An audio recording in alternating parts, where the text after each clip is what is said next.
Olá, eu gostaria de agradecer a sua presença no ConaChef, o primeiro congresso nacional online de chefes empreendedores. Um local onde nós vamos reunir os experts na área de gastronomia, como empresários, empreendedores, profissionais da área de marketing, de branding, design, nutricionistas, enfim, uma gama incrível de profissionais que estão cedendo o seu tempo, cedendo um espaço na sua agenda para transmitir informações relevantes na área de gastronomia para você que já tem o seu empreendimento, já tem o seu negócio e também para os novos empreendedores que sonham ou que buscam entrar nessa área tão bacana, tão em evidência no momento. E hoje é uma alegria, eu estou aqui com o Rubens Vidigal. Ele tem um projeto pioneiro aqui em São Paulo, do primeiro restaurante delivery com um posicionamento mais sofisticado dos pratos, no atendimento aqui, numa área mais nobre aqui de São Paulo. Além disso, ele é professor na OTEC, que é uma faculdade de hospitalidade aqui em São Paulo, e dá aula na área de marketing, de gestão, e tem uma experiência bastante grande nessa área. Então, Rubens, muito obrigado, é um prazer ter aqui a sua presença. Prazer é todo meu. E aí eu fiz uma introdução, mas eu gostaria que você apresentasse falando um pouco dessa sua experiência na área. Legal. Bom, a primeira graduação é engenharia eletrônica. Eu atuei 20 anos na área. A última empresa que eu trabalhei foi a Ericsson, onde eu fiquei quase 10 anos. Eu era diretor de negócios na Ericsson, então eu segui uma carreira administrativa. Depois de 10 anos, eu quis sair da empresa e montar meu próprio negócio. Como eu sempre gostei de cozinhar, os amigos elogiavam muito, eu resolvi montar um restaurante delivery de cozinha internacional. Esse tempo que eu fiquei na Ericsson, eu viajava muito para o exterior, né? Principalmente para a Suécia, que é uma empresa sueca, né? E eu normalmente conectava o voo em Paris, porque não tinha, e acho que não tem até hoje, voo direto para Estocolmo. Então Aquele ambiente maravilhoso. Maravilhoso, né? E assim, eu sou fã de cozinha francesa, né? E eu, assim, a cada 2 meses estava na França, né? E estando na Europa, estando na Suécia, eu também sempre ia muito para a Itália, tal. Eu tenho ascendência italiana, né? Então, o forte da cozinha do nosso restaurante, apesar de ser uma cozinha internacional, era a cozinha franco-italiana, tá? E surgiu exatamente desse hobby de cozinhar em casa, das pessoas elogiarem, né? Então, a partir do momento que o meu sócio topou entrar nessa empreitada comigo, nós levamos mais ou menos, para você ter uma ideia, uns 9 meses para colocar o restaurante em funcionamento. Da concepção da ideia até o projeto, até a implantação, 9 meses. Uns 9 meses, tá? Por quê? Toda a elaboração do cardápio é muito demorada. Sim. A seleção dos pratos, você testar pratos, testar receita. Os ingredientes, o posicionamento do que vai ser a marca. Isso é demorado. Outra coisa que é bem demorada, a escolha do local, tá? Por ser uma cozinha diferenciada, então a gente queria estar num bairro onde nobre, né? Esse apelo, né? Ou próximo a um bairro nobre, né? Pra você ter uma ideia, a gente atendia desde a Paulista, até o Brooklyn, e do Itaim até o Planalto. Nossa, uma área bastante grande. Uma área muito grande, pegando toda a área nobre de São Paulo. E nós acabamos encontrando um imóvel bem interessante, que foi onde nós alugamos, né? Em Moema. Né? Uma área bem central ali para todo esse perímetro de atuação. Exatamente. Aí nesse período, né, nós fizemos o plano de negócios, né? Toda a estrutura financeira, avaliamos, né? Quanto tempo seria o payback, quanto a gente imaginava, né, que seria o payback. Analisamos mercadologicamente. Porque ser algo pioneiro, né? Abrir novos caminhos não é uma coisa simples, né? Exatamente. Ainda mais para prever retorno, prever todo esse processo. Óbvio que a gente tinha alguns cenários, né? A gente não tinha certeza se seria mais rápido, se seria mais lento. Entendi. Né? E a parte operacional também. A contratação de funcionários, né? Isso é um processo também demorado, né? Você não pode contratar o primeiro cozinheiro que aparecer. Eu acho que nós tivemos bastante sorte na contratação dos funcionários, dos cozinheiros, né? Eles ajudaram bastante a gente, ajudaram inclusive a gente a finalizar o cardápio, né? E aí colocamos o negócio em funcionamento. E qual era dentro da grade, qual era o atendimento? Como era feito os atendimentos, os horários? Começou de que maneira? Então, até para testar o mercado, né? Nós começamos abrindo durante a semana no almoço, tá? A partir do momento que a gente pegou confiança com aquele público, com aquele horário, uns 3 meses depois, mais ou menos, a gente passou a abrir à noite, Entendi. né? De segunda a sexta também. Hum. Aí deu uns 3 meses depois, nós passamos a abrir no sábado, A expansão almoço do e negócio, jantar. que bacana. E um tempinho depois, também mais alguns meses depois, a gente passou a abrir no domingo, Nossa, no almoço. Ou seja, a gente só não abria no domingo no jantar. Porque nós fizemos pesquisas também com os nossos clientes e nós identificamos que o perfil do público que a gente atendia, né, não tinha muito a ver com o tipo de comida que a gente oferecia para um domingo à noite. A característica do paulista, pelo menos, né? É domingo vou comer um lanche, vou comer uma pizza Isso, tá tudo ir num certo. cinema e tal. E um prato com o posicionamento que vocês tinham no restaurante, no IT, né? Isso, Era uma coisa mais sofisticada, então isso, já isso, não atendia esse horário. isso. Mas dentro desse processo, Rubens, onde você teve a ideia, você criou o seu plano, fez todo o estudo, você comentou que teve sorte na questão da contratação. Uhum. Mas quais foram os fatores, assim, que até para quem está querendo começar, que você sentiu as maiores dificuldades mesmo, que falou assim, puxa vida, se eu não tivesse feito o meu plano, se eu tivesse analisado, eu já ia pegar uma primeira barreira aqui e provavelmente eu não ia conseguir expandir. Ó, deixa eu colocar um detalhe para você que eu acho que foi bem importante e interessante nesse processo de contratação. A gente fez em 3 etapas. A primeira etapa era uma análise de currículos, né? A segunda etapa era uma entrevista e a terceira etapa era uma prática, né? E acredite se quiser, a gente escolhia alguns pratos, né, do nosso cardápio, que seria do nosso futuro cardápio, nem eram dos pratos mais complicados ou sofisticados, né? E colocava os candidatos finalistas, né, para fazerem os pratos.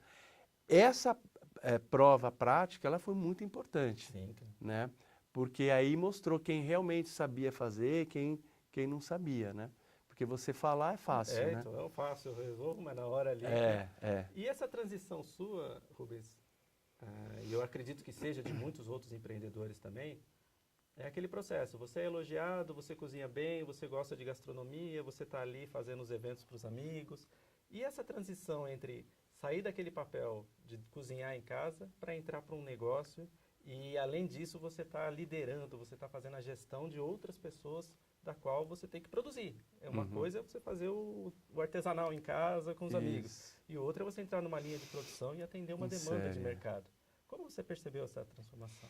Então, desde o primeiro momento que a gente abriu o restaurante, eu nunca tive interesse de virar cozinheiro. Ah, que bom, né? Já tinha um foco claro, né, para isso. Porque é aquilo que você falou. Uma coisa é você estar em casa, cozinhar para 2, 4, 6, 8 pessoas. Entendi. Isso é uma coisa, né? Uma coisa é você chegar no final de semana, né? Curtir gastronomia, fazer um prato para os amigos, tal. Agora, você ficar almoço, jantar, cozinhando, né, uma quantidade muito grande de pratos, isso é para profissional. Entendi. Né? Então, o que eu era? Eu era um administrador, e sou, né, um administrador de empresas. De um negócio. Né? E que era um cara que eu acredito que tinha um bom gosto gastronômico, né, que ajudou a dar uma definição. Um posicionamento, né, para o projeto. Exatamente. Mas em nenhum momento, né, eu fui para a cozinha, né, para fazer essa produção em larga escala para atender os clientes do restaurante. Que bom que isso está claro, porque eu tenho atendido através da agência da qual eu pertenço, que é a Crozon, e presto consultoria para alguns projetos. E o que eu sinto em muitos casos que a gente pega lá do início é justamente esse fator. A pessoa vem, gosta de cozinhar, tem a ideia, tem o brilho nos olhos de abrir um negócio próprio, desenvolve tudo. e depois se vê aprisionada naquele negócio. Quer dizer, todo aquele gás, aquele tesão que ele tinha de se desenvolver, de estar ali, ele começa a se entrar num processo de Sufocamento. sufocamento. E aí que o negócio, num primeiro momento, é maravilhoso, mas aí quando ele tem que cuidar de gestão, de administração, de pessoas, pagamento, fornecedor e tudo aquilo que envolve marketing, comunicação, financeiro, jurídico, né? Pessoal. Pessoal, o próprio pessoal. E ele começa a pôr essa gangorra, essa balança, e ele fala assim, meu Deus, onde eu fui me meter? Né? Olha, é humanamente impossível, eu posso te garantir. Porque no caso do nosso restaurante, tirando essa parte de produção, de cozinha, que nós tínhamos os nossos cozinheiros, muito bons por sinal, o resto nós tocávamos tudo. E esse o resto, E o resto. Coisa esse o parecida. resto é muita coisa, né? Então é um trabalho, né, extremamente estafante, né? Então é bom deixar bem claro que ser dono do seu próprio negócio, seja ele no ramo gastronômico ou o que for, né, vai demandar uma dedicação, um amor, um empenho total de você. E Rubens, uma outra questão que eu queria comentar contigo. Eu dou aula, tenho minhas turmas de publicidade, de design, audiovisual, jornalismo. E a gente percebe, pelo menos eu percebo na minha área, essa ansiedade do jovem, do novo, do empreendedor. Ele chega na faculdade, primeiro semestre ele já quer abrir a agência dele, não tem ainda aquele preparo, não tem tudo aquilo. Tudo bem que tem o brilho nos olhos, o desejo, mas ainda falta uma bagagem, falta uma estrutura. Formação. E uma formação. Na área, lá onde você atua, junto com na área de gastronomia, como você percebe esse aluno, essa pessoa que está chegando ali com esse desejo futuro de abrir o restaurante? É igual? A grande maioria dos alunos, eles têm um sonho de ter o seu negócio próprio no futuro, né? No caso da gastronomia, o que facilita, né, e o perfil do aluno que a gente tem é um perfil de aluno de classe média, né, de média para média baixa. Então, não é um aluno com muitas posses financeiras, né? Agora, o ramo da gastronomia, ele facilita você começar um negócio de uma maneira mais empírica, caseira, começa a fazer bolo, né? Conforme o negócio vai crescendo, aí você profissionaliza. Perfeito. Né? Então, é uma oportunidade que a gastronomia permite, né? Por características do negócio. Então, você pode começar de uma forma mais artesanal, investindo muito pouco, né? Tendo custos fixos bem baixos. Ajustáveis, né? Administráveis. E aprendendo a administração com o negócio, óbvio, ter uma bagagem de uma faculdade é essencial, né? A faculdade de gastronomia, ela tem várias disciplinas técnicas, né, que ensinam o aluno a cozinhar, os diversos tipos de cozinha, todo o manejo de cozinha, e tem outras disciplinas que são extremamente importantes, que são as disciplinas de gestão. Gestão financeira, marketing, empreendedorismo, legislação, né? Importante. Que é extremamente importante. Você não pode começar um negócio no oba-oba, porque a chance de não dar certo é muito grande. E eu percebo assim, em diversos setores, a gente olha para o jornal, ou puxa na internet lá os indicadores econômicos, a gente percebe que o Brasil é um país altamente empreendedor. Porém, é muito nessa ânsia de, eu vou abrir, vou tocar o meu negócio. Nós percebemos, inclusive pela agência e pelas consultas que nós recebemos regularmente para ajudar no plano de negócio, ajudar no pensamento, no posicionamento, na marca desse cliente, que muitos nesse afã. Eu acabei de ser demitido, eu preciso entrar e tocar um outro negócio. Uhum. E eu acho que é importante a gente deixar claro, para quem está nos assistindo, para quem está aqui pensando no futuro em desenvolver um negócio, que é fundamental ter essa preocupação em estabelecer etapas, estabelecer metas para que ela possa ser cumprida. Uhum. Porque no dia a dia, eu sonho em abrir meu restaurante, eu sonho em atender um número X de pessoas, e ou eu consigo isso muito rapidamente e me atrapalho, ou eu não consigo atender passo a passo e me frustro. Falo, caramba, tá difícil. Na primeira dificuldade, isso aqui não foi feito para mim. Porque falta experiência. Porque falta justamente experiência. Então, o que eu sempre aconselho meus alunos é o seguinte: primeiro que educação, né, nunca é demais. Então, terminou a graduação, Vamos para a próxima etapa, né? Próxima etapa, tem a especialização. Existem vários cursos de MBA, né, de gestão de negócios gastronômicos, que é muito mais focado nessa parte de gestão, que já dá uma bagagem melhor. Outra coisa importante, começar a atuar na área, né, como cozinheiro, porque você vai aprender como é que é a dinâmica de um restaurante, né, evitar uma série de possíveis erros que você possa cometer. Então, ter experiência profissional, começar de baixo e ir aprendendo antes de montar o seu próprio negócio é extremamente importante, além da formação acadêmica, né? Porque, de certa forma, nessa área, existe uma certa, como também na publicidade existe, uma certa glamularização do processo. Ou seja, eu quero, para você chefe, eu vou ficar lá, vou aparecer na televisão, vou dar entrevista, vou fazer... E eu acho que, na prática, é importante deixar claro que essa não é a realidade. Não é a realidade, né? Nos últimos 5 anos, né, a gastronomia brasileira, ela teve um boom, uma evolução muito importante, né?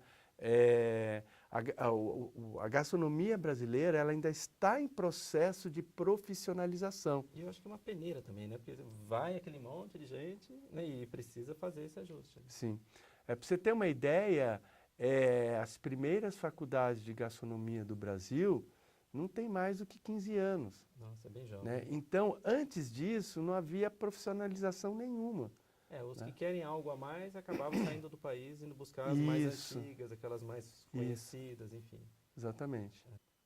Rubens, uma das matérias que você desenvolve é na área de empreendedorismo.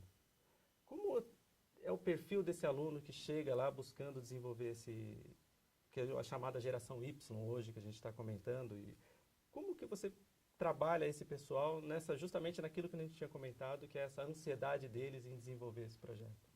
O Brasil, existem pesquisas, né, que comprovam isso, é um dos países mais empreendedores do mundo, né? O brasileiro, ele é um empreendedor nato, né? Sim. E óbvio que esse aluno com 18, 20 anos, que entra numa faculdade de gastronomia, né, normalmente ele vai seguir ou numa direção ou em outra. Ou ele quer ser um grande chefe estrelado, né, até pela glamorização toda que a mídia traz hoje em dia, né? Ou ele quer seguir uma carreira mais administrativa, ser o dono do restaurante, né? Então, ser um empreendedor. Eles têm esse sonho, né? Eles muitas vezes não têm a noção das dificuldades, dos riscos, né? Então, cabe nesse processo de formação do aluno não só trazer uma bagagem teórica para ele, né, como a função de educar, de procurar, né, passar para ele a sua experiência, né, de vida, experiência profissional. Porque a gente percebe que esse boom que deu na área e aquelas especificidades de alguns setores. Então, por exemplo, teve um momento aqui em São Paulo onde pizzarias surgiram em grande volume. Depois, comida japonesa em grande volume. Mais recentemente, né, com as temaquerias, né? Depois, mais recentemente, as paletas, né? Uhum. Então, hoje, um dos booms que já está talvez até um pouco em queda são os food trucks, né? Uhum. A gente percebe que esse empenho, essa busca em chegar nesses mercados e querer abrir algo novo e aproveitar a onda, talvez muitos acabam chegando no momento onde a onda já está caindo. Na descendência. Existe um trabalho, uma orientação com relação a isso? Quer dizer, faça um planejamento para que tenha uma marca com maior longevidade, com um planejamento estratégico mais profundo. Tem feito. Existem algumas disciplinas que abordam essa questão que você está colocando. Uma das disciplinas que tem na UTEC é tendências gastronômicas. Legal. Tá? Bacana. A outra disciplina é marketing, né? Então, o aluno ele tem um conceito do que é marketing, o que é o composto mercadológico, né? Ciclo de vida de produto. Exatamente. Como posicionar o seu produto no mercado, como segmentar o mercado, né? E tem uma outra disciplina que é empreendedorismo. Bacana. Né? Empreendedorismo, na verdade, é uma soma de disciplinas, envolve marketing, envolve gestão financeira, envolve gestão de pessoas, envolve produção, envolve logística, envolve direito, né? E todas essas disciplinas, elas são desenvolvidas, né, ao longo do curso de gastronomia. Legal. Para dar essa bagagem para o aluno.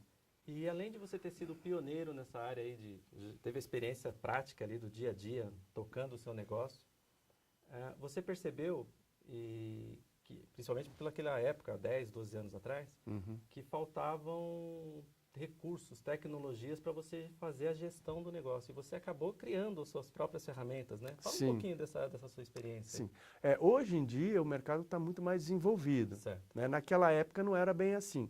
Já existiam alguns softwares de gestão, né? Nós adquirimos um, que era um software que atendia as nossas necessidades em parte. Entendi. Tá? Essa parte de atendimento ao cliente, de cadastro do cliente, ele era muito bom. Então, para você ter uma ideia, um cliente nos ligava, aparecia o número do cliente, a gente já digitava no sistema. Já aparecia toda a ficha do cliente. Então a gente já ali, todo ali envolvido. Exatamente. A gente atendia, né? Isso não é brincadeira. Já falando, oi, dona fulaninha, como é que está? Né? Isso hoje não é novidade nenhuma. Então, é bom a gente comentar isso, porque nós ainda um pouco analógicos, né? Mostrar essa diferença da dificuldade que foi fazer a dimensão. E não só saber o nome da pessoa, como a gente tinha o histórico de pedidos todo o perfil dele ali, todo de o perfil, consumo dele. né? Bacana. Havia clientes, para você ter uma noção, que fazia pedidos todos os dias. Às vezes no almoço e no jantar. Nossa. Tinha clientes Esse é o extremo da fidelização. o extremo. Tinha clientes que pediam 3, 4 vezes por semana. Tinha clientes que pediam uma vez por semana. Tinha cliente que pedia uma vez por mês. Tinha cliente que pedia 2, 3 vezes por ano. Nossa. Você Lembrava, achava, né? E esse software nos permitia, inclusive, segmentar nossos clientes e fazer um mailing direcionado por categoria de clientes. Então já tinha todo esse trabalho de prospecção, de atender os que já estão e buscar os novos. Quer dizer, atender o atual dentro daquele perfil que ele busca, daquilo que ele queria. Exatamente. Para você ter uma ideia, né, em 2 anos que nós ficamos, antes de vendermos o restaurante, que nós ficamos com o restaurante, o faturamento ainda estava subindo e nesse período todo nós não paramos de fazer panfletagem. Que legal. Até porque a área que a gente atendia era enorme. Né? É importante o pessoal saber que existia negócios antes da mídia social, antes de toda essa questão, né, que hoje é tão divulgada, tão utilizada. Né? Agora, só para complementar a tua pergunta, né, então tinha esse software de gestão que era comprado e eu criei algumas planilhas em Excel, né, para ter um controle maior, né, da gestão financeira da empresa e da gestão logística da empresa. Então, por exemplo, todas as nossas produções tinham ficha técnica. Né? A gente tinha controle de custos, né, de todos os pratos. Né? A cada 3 meses, a gente fazia uma revisão, né, dos custos do prato. Né? Porque, é óbvio, existe inflação. Né? Naquela época era até mais baixa que hoje em dia, mas tem um pouco. Impacta, mas tem um pouco. Volume, você né? impacta. E você precisa estar sempre atento a essas alterações do mercado. Né? Nós tínhamos uma outra planilha onde a gente podia fazer uma previsão de material baseado numa previsão de demanda. Legal. Então, o que a gente fazia? A gente colocava simplesmente uma previsão de venda de pratos para a próxima semana, e isso já nos informava uma relação de toda matéria-prima que a gente precisava comprar. Puxava toda a lista de compra ali. Aí isso fazia com que a gente não dependesse do feeling do chefe ou do primeiro cozinheiro, né, para passar uma lista de compra de materiais. E essa antecipação na compra, esse planejamento, proporcionava também melhores negociações. Né? Então Com todo um processo. Né? E outra, isso também propiciava um controle muito maior de estoque e de perdas. Então, se você sabe que você comprou X quilos de filé mignon e você vendeu tantos pratos, né? Preciso divulgar mais esse produto. Não só isso, você sabe se você estava tendo uma perda exagerada, né? Que poderia ser até motivo de furto. Nós nunca tivemos isso lá. Mas esse controle da gestão, né, te permite ter a empresa na sua mão. Perfeito, é a condução do negócio ali no detalhe. É. Né? A gente costuma dizer que Deus está nos detalhes, né? Então você precisa olhar e ajustar para poder ter clareza se o negócio de fato está dando o retorno que você espera e aonde que você precisa ajustar as peças, ajustar os pontos. Uma outra questão nesse seu projeto que eu acho interessante e que é uma característica de muitos empreendedores que começam é que hoje a pessoa abre um restaurante, o empreendedor busca e tem lá o salão, o negócio dele no dia a dia e o delivery é uma parte desse negócio. Né? Às vezes 15%, 20%, dependendo do negócio. E isso demanda uma necessidade de logística menor, menos problemática, vamos chamar assim. Você não, quando você desenvolveu esse projeto, ele era todo embasado talvez um gargalo de logística aí. Como que você administrou essa parte em São Paulo, com o trânsito, com toda essa loucura que era aqui, ter essas pessoas entregando seus pratos aí em todo lugar? Então, essa parte de entrega era um serviço terceirizado. Né? Então, a gente já tinha uma noção da flutuação de demanda ao longo da semana. A gente sabia, final de semana, os dias que vendiam mais, quando vendia menos, começo de mês, final de mês. E o contrato que a gente tinha, a gente podia solicitar, né, mais ou menos. Tinha uma quantidade mínima de motoboys que a gente solicitava, né, e avisando com uma certa antecedência, fazendo esse planejamento, a empresa que nos atendia nos enviava mais motoboys. Então, o fato da gente ter terceirizado esse serviço, apesar de ter um custo maior, né, ele nos trouxe essa flexibilidade em poder atender essas flutuações de demanda no mercado. Rubens, um outro aspecto que eu queria comentar contigo sendo um projeto de delivery, existe uma preocupação, ainda mais com pratos mais sofisticados, não é aquele almoço, prato feito, aquela coisa de volume, com uma sofisticação, com cuidado. Como que foi eu pensar esse projeto onde você está entregando um produto de qualidade, de alta expectativa, em locais distantes do seu estabelecimento e que ele chegasse ali perfeito, gostoso, cheiroso? Como é que era esse projeto? Então, tem dois aspectos extremamente importantes que a gente tem que levar em consideração. O primeiro aspecto é em relação ao tipo de prato, né, que você vai produzir e entregar. Né? Risoto, eu adoro risoto, mas é um tipo de prato que não chega bem no cliente. Soufflé, pior ainda, ele vai chegar todo estourado no cliente. Então, a primeira coisa, você tem que escolher pratos, né, testar se esse prato chega, né, bem no cliente. Antes de abrir o restaurante, nós fizemos vários testes, né, fizemos algumas de nossas produções, pedimos para o motoboy dar umas voltas no quarteirão, né, para a gente ver se chegava bem e se chegava quente. Então, também nós tivemos, que é a outra questão, uma preocupação muito grande com a embalagem. Um ponto né? importante. Além de ser visualmente bonita, ela tinha que ser eficiente em termos térmicos. Né? Então, desenvolvemos com fornecedores embalagens de isopor, né, que iam dentro daquele baú do motoboy. E, além disso, para que a comida chegasse mais quente, nós colocávamos bolsas térmicas, né, dentro Alta proteção, né? para que chegasse bem quente. Tinha cliente que às vezes comentava, nossa, mas como é que vocês conseguem que o prato chegue tão quente assim?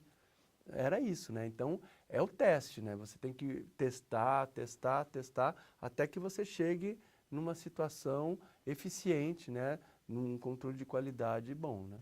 E esse ponto de equilíbrio, Rubens, entre você ter um custo, obviamente isso gerava um custo a mais, você ter uma embalagem atrativa, atraente, bonita e ao mesmo tempo eficiente. Essa preocupação, a gente já mencionou a questão do delivery, tudo isso impactava no custo e mesmo você oferecendo um produto, vamos chamar de sofisticação, com a qualidade e tudo, ainda assim ele tinha um preço super atrativo. Como você conseguia essa mágica? Explica um pouquinho para o pessoal. Então, a mágica vinha da estrutura de custos da nossa empresa, né? O próprio imóvel que a gente alugou era um imóvel pequeno, que tinha um aluguel pequeno, apesar de ser em Moema, né? Quantidade de funcionários, né, contratados que nós tínhamos era pequeno, né? Eu e o meu sócio trabalhávamos lá, né?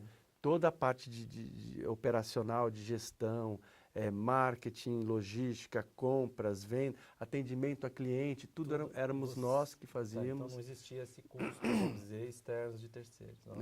O que pegava mais o custo do nosso produto, né, era realmente a entrega, né, dos motoboys, né? Isso onerava bastante. E a outra preocupação importante é que os fornecedores, de onde vinha a escolha, todo esse trabalho que era desenvolvido para você oferecer ali aquele produto especial, vamos chamar assim. Nós fizemos uma pesquisa, isso também antes de abrir o restaurante, né? Com diferentes produtos, né? De carnes, laticínios, verduras, né? Com vários fornecedores, até a gente identificar os 2 ou 3 que nós achávamos que eram os melhores e que passaram a trabalhar conosco. E tudo isso naquele prazo de 9 meses? Isso. Ou teve que... Não, durante o decorrer foi fazendo os ajustes? Não, a gente, óbvio, depois que a gente começou a operar, né, os ajustes são feitos, né? Mas a gente já começou a operar numa situação... O mais próxima do real possível. Isso, já bem boa, bem satisfatória. E por falar em satisfatória, isso já me remete a uma questão que eu queria abordar contigo. Como era feito o trabalho de pesquisa de satisfação, de identificação de que se o produto está sendo bem qualificado? Como vocês, na prática, vocês faziam isso? Existia a pesquisa formal e a informal. A informal era no dia a dia, né? Éramos eu e meu sócio que atendíamos os clientes. Então, no tratar com o cliente, você já tem como ter um termômetro do que está acontecendo, né? E a gente tinha uma receptividade por parte dos clientes altíssima. Tinha cliente nosso que falava, olha, eu nunca comi um creme brulee tão bom fora da França. Que legal, juro. Que bacana. E então essa era a pesquisa informal, o dia a dia, que a gente já ia tendo um termômetro. E 2 vezes por ano a gente fazia uma pesquisa de satisfação mais formal, né? A gente avisava o cliente que a gente estava enviando junto com a entrega, né? E a gente enviava uma sobremesa de cortesia, que bacana, né? Então eles ficavam satisfeitos em perder um tempinho, e as sobremesas eram deliciosas. Ficavam satisfeitos de perder um tempinho, né, em preencher a pesquisa, né, nos dá um feedback extremamente importante. A gente tinha índices de satisfação muito altos, né, e assim era a forma que a gente usava para medir a satisfação. E um outro ponto que, de novo, volta um pouquinho para a logística, que você tem um restaurante e você tem os picos de entrega, os picos ali, onde tudo acontece em 1, 2 horas do ponto de vista da entrega, da utilização do produto. E para vocês que tinham que entregar, tinham que atender essa demanda, era variado, era mais espaçado ou também tinha esse gargalo aí? Tinha os horários de pico de correria, né? Então, a partir do momento que a gente recebia os pedidos, a gente tinha que ter o cuidado, a partir do momento que eu fazia uma entrega em Moema, se eu tinha 2, 3... um roteiro ali. Se eu tinha 2, 3 entregas, né, próximas, eu já colocar tudo no motoboy para ele ir já fazer 3 entregas em lugares próximos e voltar. Porque se você fosse fazer uma entrega, voltar, fazer outra entrega, voltasse, não há custo não há receita que sustente um custo deste, né? Então, e é bom deixar um pouco claro esse aspecto que hoje pode parecer muito simples, hoje está tudo, os aplicativos, uma coisa... Isso aconteceu há 15 anos, 12 anos atrás, né? Isso, então, a maneira de se gerenciar isso era diferente, né? Hoje, com todos esses aplicativos, como você veria, vamos fazer uma previsão aí, do seu negócio sendo implantado hoje para atender essa demanda daquela maneira como você pensava? Você faria coisas diferentes? Ou você já se vê como um visionário? Pô, isso há 15 anos atrás eu fiz e já... hoje, então, eu seria muito... Eu acredito que naquela época a gente estava muito à frente do nosso tempo. Legal. Né? Todas essas planilhas, todos esses controles que nós tínhamos, né? Que hoje a gente já vê, né, algumas empresas no ramo de gastronomia fazendo, na época quase ninguém tinha, né?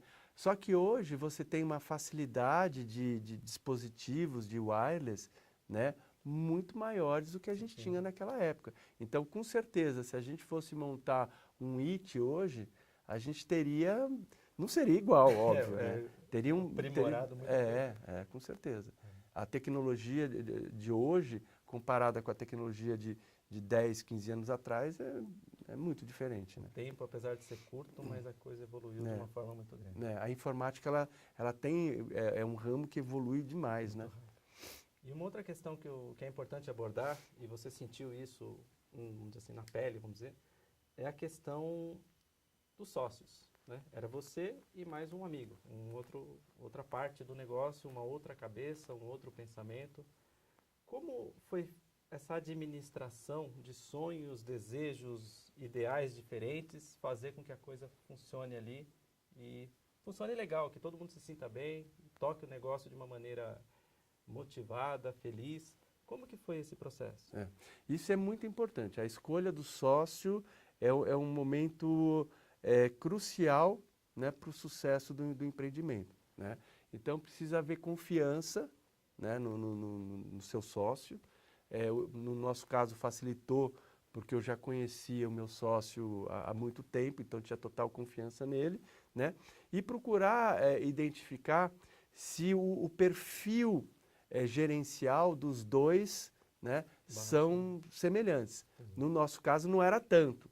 Eu já era uma pessoa mais perfeccionista, ele já tinha um perfil diferente, né? Então, óbvio, ter o seu sócio perfeito, isso não existe, né? Mas na medida do possível, né, você procurar analisar, né, essas características do outro profissional, né? Não só a questão da confiança, como do perfil, para que você tenha uma relação saudável, porque é quase um casamento, Claro, né? é importantíssimo. É quase um casamento, a gente só não abria no domingo à noite. É isso que eu estava comentando um pouco antes da entrevista, que o negócio ele tomou uma proporção e ficou um envolvimento tão grande que você praticamente morava dentro do lugar ali, vamos tecnicamente falando, quer dizer, você acaba tão absorvido ali pelo negócio. E quando não estava lá, você estava fazendo coisas para o negócio, fazendo compras, exatamente. Isso é uma dedicação total ao negócio. Isso precisa ficar bem claro para esse jovem empreendedor que tem esse sonho, né? E que deve ter, é muito bacana que ele tenha, mas que fique claro que existe uma série de dificuldades. E uma outra questão que eu acabo também nas consultorias, nos atendimentos que eu tenho na agência, é que como muitos desses jovens empreendedores, na verdade eles já não são mais, vamos chamar de empreendedores, eles são sucessores, né? Ou seja, o negócio já existe, já é passado de pai para filho, o pai tenta de alguma maneira introduzir aquilo e às vezes não faz parte do desejo, da missão, da vontade que ele tem de empreender no ramo gastronômico. Às vezes ele quer fazer uma coisa totalmente diferente. Lá na UTEC você percebe isso, assim, alunos que foram meio que empurrados, vai lá e faz o curso porque você vai tocar um negócio que já existe? Com certeza deve ter um ou outro caso assim, né? Mas eu não conheço a vida particular tão bem assim para poder te dizer. Agora, o feeling que eu tenho não é esse. Não é esse. Primeiro que a maioria lá não tem negócio de família. Ele é o primeiro que vai montar, né? Eu já tive alguns alunos, sim, que herdaram o negócio da família, mas que gostavam, né, da área. Aí foi uma transição tranquila, vamos chamar assim. Eles até melhoraram Legal. o negócio, né? Então ficou muito melhor. Porque o que eu percebo em alguns projetos que a gente desenvolveu é justamente isso. É uma mentalidade de um avô, um pai que já tem um negócio já com algum tempo e com uma grande resistência para o jovem novo que está querendo vir com novas ideias, né? Com novas transformações. Então é importante ter, mais uma vez a gente reforça aqui, a importância da informação, de conhecer o negócio a fundo, de estudar, de buscar se aprimorar, fazer contato com os profissionais que já existem, com os professores que estão disponíveis aí para poder transmitir esse conteúdo e que, de fato, você tenha um negócio saudável e que aquilo também seja algo saudável para a sua vida, para que você seja feliz com aquilo. Eu sou coach, eu atendo alguns e atendi recentemente alguns empresários na área, onde existia essa dificuldade tremenda de gerenciar o negócio e gerenciar a vida própria, né? Ou seja, já começou a coisa, começa a tomar um vulto tão maluco que ele não consegue ser feliz com o negócio. Existe algum cuidado, você já mencionou isso um pouquinho lá atrás, mas para esse aluno já ter essa consciência lá no começo de que ele precisa ter esse equilíbrio? A primeira coisa que você tem que levar em consideração é o seu interesse pessoal, né? Se você não gostar daquele tipo de negócio, não faça. Não vai. Porque ser empreendedor requer um nível de dedicação, né, que é absoluto, Perfeito. né? Agora, você trabalhar numa coisa que você goste, por mais cansativa que ela seja, aquilo vai te trazer prazer e você vai conseguir prosperar, né, apesar das dificuldades. Agora, quando você se propõe a tocar um negócio porque acredita que aquilo seja lucrativo, né, você está vendo um nicho, um segmento de mercado interessante, né, que está Uma crescendo. oportunidade, Opa, quero ganhar dinheiro, né? É a pior coisa que você pode fazer, né? Você tem que realmente gostar daquilo que vai fazer. que acaba se corroendo, né? Vai numa situação muito ruim. E meio que para finalizar, Rubens, você imagina voltar para essa área como empreendedor, abrir o seu negócio nessa área, ou o seu foco sempre foi, não, eu sou um administrador de negócios, eu sou um formador de novos empreendedores. Como você se vê aí daqui a alguns anos? Olha, conforme eu falei no começo, a minha primeira graduação foi em engenharia Engenharia. eletrônica, né? Acabei tendo restaurante, virei professor, né? Hoje em dia eu não vejo, né? Mas a minha vida já deu tantas voltas que eu não imaginava que, quem sabe, né? Surge uma oportunidade interessante, não pode ser que não. Não tenho essa ideia hoje em dia, mas se pintar uma oportunidade interessante, hoje o meu foco maior é fazer o meu mestrado em ciências sociais, que é o que eu acho que... Seguir a carreira acadêmica. Seguir a minha carreira acadêmica. Que legal. Bom, eu vou encerrando aqui. Rubens, quero agradecer a sua presença, o tempo que você destinou aqui para a gente, passando um pouco da sua experiência, de mostrar para esse empreendedor o quanto é importante a gente ter o planejamento, a estratégia. Quando a gente não encontra recursos no mercado, como um software, uma questão de gestão, você mesmo ir atrás e buscar e desenvolver. Então, acho que foi importante mostrar esse seu passo a passo, a sua experiência. E, mais uma vez, eu quero agradecer aqui a sua presença. Eu que agradeço e, precisando, estamos aqui para contribuir. Maravilha. E a você que esteve aqui até agora, nos assistindo, acompanhando essa palestra, na verdade, essa entrevista, esse bate-papo aqui com relação ao nosso congresso, eu convido a estar conosco numa próxima transmissão, onde nós também traremos um expert no assunto, alguém que tenha experiência e conteúdo, para te ajudar a desenvolver o seu negócio, a sair do ponto onde você está para um ponto melhor, de maior resultado, de maior produtividade. Ok? Muito obrigado e até a próxima.